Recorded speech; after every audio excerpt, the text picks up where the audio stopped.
أعوذ بالله من الشيطان الرجيم बिस्मिल्लाहिर्रहमानिर्रहीम। कल हमने आपको सबक पढ़ाया था पारा नंबर 7 सूरह अनाम आयत नंबर 73 तक। आज हम उससे आगे आपको पढ़ना सिखाएंगे। बिस्मिल्लाहिर्रहमानिर्रहीम।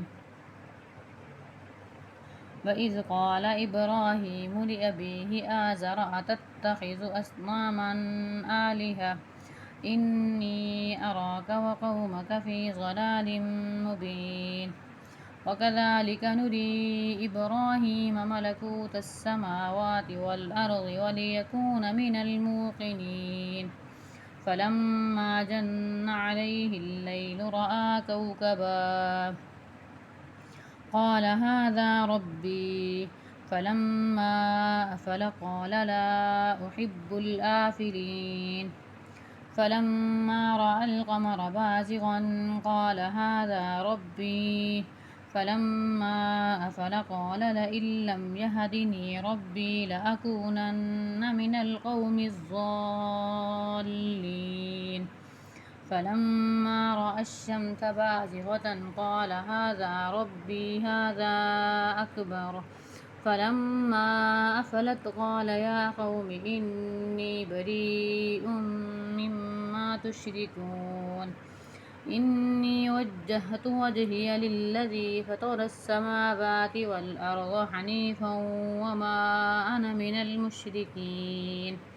وحاجه قومه قال أتحاجوني في الله وقد هدان ولا أخاف ما تشركون به إلا أن يشاء ربي شيئا وسع ربي كل شيء علما أفلا تذكرون. وكيف أخاف ما أشركتم ولا تخافون أنكم أشركتم بالله ما لم ينزل به عليكم سلطانا فأي الفريقين أحق بالأمن إن كنتم تعلمون. الذين آمنوا ولم يلبسوا إيمانهم بظلم أولئك لهم الأمن وهم مهتدون. وتلك حجتنا آتيناها إبراهيم على قومه نرفع درجات من نشاء إن ربك حكيم عليم. ووهبنا له إسحاق ويعقوب كلا هدينا ونوحا هدينا من قبل ومن ذريته داود وسليمان وأيوب ويوسف وموسى وهارون وكذلك نجزي المحسنين. وزكريا ويحيى وعيسى وإلياس كل من الصالحين. وإسماعيل واليسع ويونس ولوطا وكلا فضلنا على العالمين. ومن آبائهم وذرياتهم وإخوانهم واجتبيناهم وهديناهم إلى صراط مستقيم.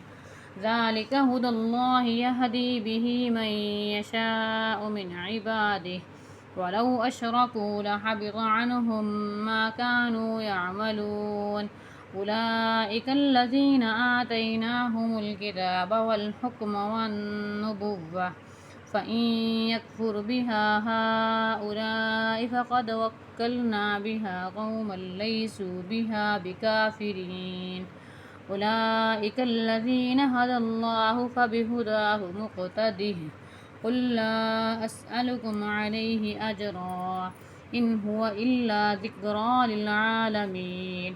وما قدروا الله حق قدره إذ قالوا ما أنزل الله على بشر من شيء قل من أنزل الكتاب الذي جاء به موسى نورا وهدى للناس تجعلونه قراطيس تبدونها وتخفون كثيرا وعلمتم ما لم تعلموا أنتم ولا آباؤكم قل الله ثم ذرهم في خوضهم يلعبون